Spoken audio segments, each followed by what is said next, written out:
2 महीने के बच्चे को 16 करोड़ रुपए का इंजेक्शन चाहिए 2 महीने का। मैम आप बताओ ठीक है, अगर आप वो माँ होती और आप যে ওই 2 মাসের বাচ্চাটাকে বাঁচানো কি দরকার, তার থেকে টাকাটা থাকুক, কিন্তু 16 কোটি কেন, মানে লাখো কোটি টাকা দিল। কমেডি শোয়ের নামে ভুল ভাল উল্টো পাল্টা জিনিসকে নিয়ে কমেডি করা হচ্ছে, আর মানুষ তাতে মজা নিচ্ছে, হাসছে, হি হি। কটা বাচ্চাকে জন্ম দিয়েছিস বলতো, কটা বাচ্চাকে মানুষ করেছিস? বাচ্চা জন্মাতে বা বাচ্চা জন্ম দিতে না অকাদ লাগে, বাচ্চাকে মানুষ করতে ক্ষমতা চাই, পয়সা ইনকাম করলে হয়ে যায় না। হতে পারিস অনেক বড় সেলিব্রিটি তুই, অনেক মানে কি বলবো, অনেক নাম যশ, অনেক ইনকাম আছে হয়তো, কিন্তু কি করবি এই টাকা পয়সা দিয়ে যদি নিজের সন্তানকে বাঁচিয়ে রাখতে না পারিস? তোদের মতন মানুষদের না শিক্ষা পাওয়া উচিত, সত্যি তোদেরকে শাস্তি দেওয়া উচিত। আর জিজ্ঞাসা করগা ওই মা বাবা তার কিরকম লাগে, যেই বাবা মা দিনের পর দিন দৌড়ে বেড়াচ্ছে, কিভাবে একটা সন্তানের মুখ দেখতে পাবে, কিভাবে একটা বাচ্চার কাছ থেকে মা ডাকটা বাবা ডাকটা শুনতে পারবে। আর ওই যে 2 মাসের বাচ্চাটাকে নিয়ে খিল্লি উড়াচ্ছিস না, সেই বাবা মাটার কাছে গিয়ে দেখ তাদের কত কষ্ট। পারলে ওই 2 মাসের বাচ্চাটাকে ওই 16 কোটি টাকা জোগাড় করার জন্য একটু কিছু সুযোগ সুবিধা করে দে না ভাই, একটু কিছু সুযোগ সুবিধা করে দে। তোদের তো বহুত পয়সা, তোরা একটু হেল্প করতে তো পারিস। আজকে সোশ্যাল মিডিয়াতে কথাগুলো বলছি বলেই অনেক সংযত থেকে কথা বলতে হচ্ছে, সবকিছু বলতে পারছি না, কিন্তু এইসব মানুষগুলোর জন্য না আজকে দুনিয়াটা পতনের মুখে। আজকে দুনিয়ায় সত্যি আমাদের এই দুনিয়াটা থাকবে না বেশি দিন, এমনিতেও ধ্বংস হয়ে যাবে, কিন্তু কারণ হচ্ছে এইসব মানুষগুলো যারা টাকাকে কি মনে করে জানি না, টাকা কামাবে সারাদিন আর ফুর্তি করে বেড়াবে। মানে এই শোতে জিজ্ঞাসা করছে যে বাচ্চার মায়ের কাছে 16 কোটি টাকা আছে আর 2 মাসের বাচ্চা আছে, সে কোনটাকে চাইবে? তুই কোনটাকে চাইবি একবার বলতো? তোর যদি এইরকম সিচুয়েশনে তোকে পড়তো তো তুই কোনটাকে চাইতি? আজকে বাচ্চাটার মা কি করবে তুই জানিস? বাচ্চাটার মা কি করবে, তোর বাবা মা কি করতো? সরি, মাফ করবেন আমার যদি কিছু ভুল হয়ে থাকে, তবে আমার কাছে মনে হয় যে যে কোনো মা বাবার কাছে তার বাচ্চাটাই প্রায়োরিটি পাবে, টাকা না। সে জানবে জীবন থাকলে টাকা পয়সা অনেক ইনকাম হয়ে যাবে, আর বড় হয়ে কি করবে সেটা পরের ব্যাপার। কারণ আজকে তোর বাবা মাও জানতো না যে তুই এত বড় বড় ভালো ভালো কাজ করবি, দুনিয়াতে নিজের নামটা এত সুন্দর করে ছড়াবি, তাই না? আর অন্য চ্যানেলের দেখে কপি করে নিজের এই দুর্দশা বানাবি। তাও আবার কখন স্বীকার করছিস যে তুই অন্য চ্যানেলের দেখে কপি করেছিস? যখন ফ্যাসাদে পড়ে গিয়েছো তখন। আর এই সব কন্টেন্ট গুলো কে দেয় ভাই?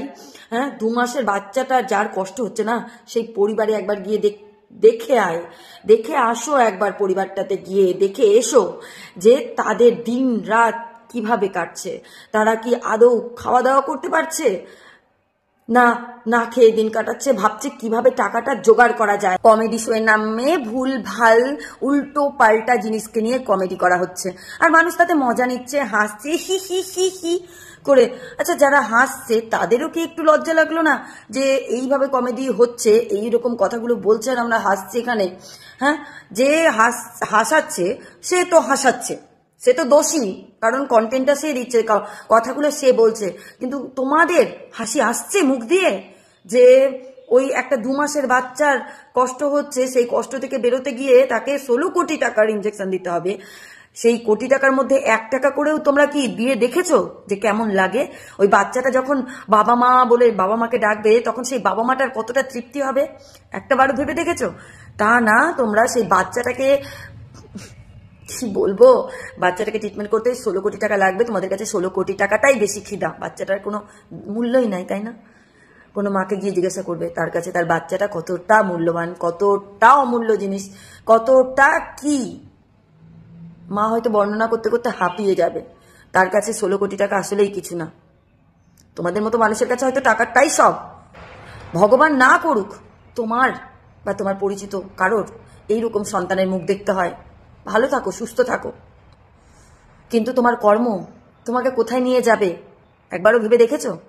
মনে রাখবে, বাপ বাপকেও ছাড়ে না, কিন্তু তোমার কর্মের ফল তোমাকেই ভোগ করতে হবে, অন্য কেউ ভোগ করবে না। সেই জন্য এইসব কমেডিগুলো শুনে হাসি আগে ভেবে নিও তুমি কতটা ঠিক। তুমি যে শুনছো সেটা তো তোমার পাপ হচ্ছে না তো? কারণ তোমাকে হাসানোর জন্যই সামনের মানুষটাও বলছে, আর যে সামনে মানুষ যে বলছে ওদের কাছে টাকাটাই সব, ওরা টাকা ছাড়া কিচ্ছু বুঝে না, ওরা টাকার জন্য সব কিছু করতে পারে। সেই জন্যই তো বলছে যে ওই বাচ্চা প্রাণটার থেকেও ওদের কাছে টাকাটাই বড়। ওদের এত দূর চিন্তা ভাবনা চলে গিয়েছে যে ওই 2 মাসের বাচ্চাটাকে বাঁচানো কি দরকার, তার থেকে টাকাটা থাকুক। কিন্তু 16 কোটি কেন, মানে লাখো কোটি টাকা দিলেও বাচ্চা তৈরি করতে পারবি না ভাই। সেই ক্ষমতা দেয়নি তোকে উপরবেলা, সেই জন্যই দেয়নি। যত সব, আর আমি বলতেও পারি না। আর এদেরকে বলা মানে নিজের মুখ নষ্ট করা। ছি, মানুষরূপী জানোয়ারগুলো হয়তো এরকমই হয় দেখতে, তাই না? যারা মুখোশটা খুব ভালো করে পড়ে থাকে, সবার কাছে হেব্বি লাগে, কিন্তু আসলে তার চরম ভয়ানক বিভৎস ঘৃণা ছাড়া জঘন্যতম। महीने का बच्चा है और उसको कुछ तो क्रेजी हो गया, जिसके इलाज के लिए उसको 16 करोड़ रुपए का इंजेक्शन चाहिए। 2 महीने के बच्चे को 16 करोड़ रुपए का इंजेक्शन चाहिए। 2 महीने का। मैम आप बताओ ठीक है, अगर आप वो माँ होती और आपके बैंक में 16 करोड़ रुपए आ जाते और 2 महीने का बच्चा होता, एक बार तो अपने पति को देख के बोलती ना, इन्फ्लेशन इज राइजिंग, क्योंकि कोई गारंटी नहीं है बच्चा बचेगा इंजेक्शन के बाद, मर भी सकता है। लॉस होगा, मर गया इंजेक्शन के बाद। और उससे भी खराब सोचो, 16 करोड़ के इंजेक्शन के बाद बच्चा बच गया और फिर बड़े होकर बोलता है I want to become a poet. मैं तो সত্যি অবাক লাগে, হে কোন দুনিয়ায় বসবাস করছি আমরা, কোথায় যাচ্ছে আমাদের জেনারেশন।